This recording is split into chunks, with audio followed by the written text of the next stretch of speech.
A Day in Nuremberg by B.E. Konig.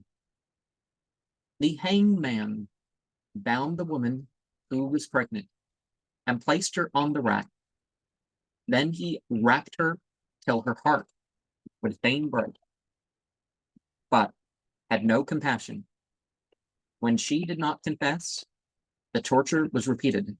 The hangman tied her hands, cut off her hair, poured brandy over her head, and burned it. He placed sulfur in her armpits and burned it. Her hands were tied behind her, and she was hauled up to the ceiling and suddenly dropped down. This hauling up and dropping down was repeated for some hours, until the hangman and his helpers went to dinner. When they returned, Master Hangman tied her feet and hands upon her back. Brandy was poured on her back and burned. Then heavy weights were placed on her back, and she was pulled up. After this, she was again stretched on the rack. A spiked board was placed on her back, and she was again hauled up to the ceiling. The master again tied her feet and hung on them a block of 50 pounds, which made her think that her heart would burst.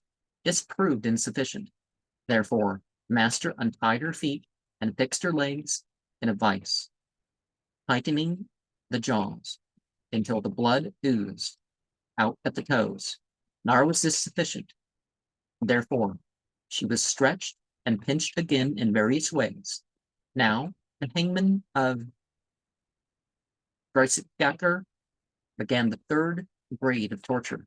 When he placed her on the bench and put the shirt on her, he said, "I do not take you for 1, 2, 3, not for 8 days, nor for a few weeks, but for half a year, or a year, for your whole life until you confess. And if you will not confess, I shall torture you to death, and she will be burned after all." The hangman's son-in-law hauled her up to the ceiling by her hands. The hangman of Dreisgacker whipped her with a horsewhip. She was placed in a vice, where she remained for 6 hours. After that, she was again mercilessly horsewhipped. This was all that was done on the first day. And of course,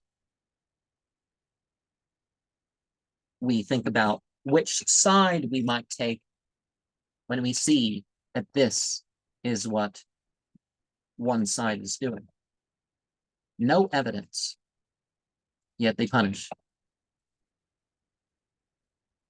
Insufficient evidence, yet they punish.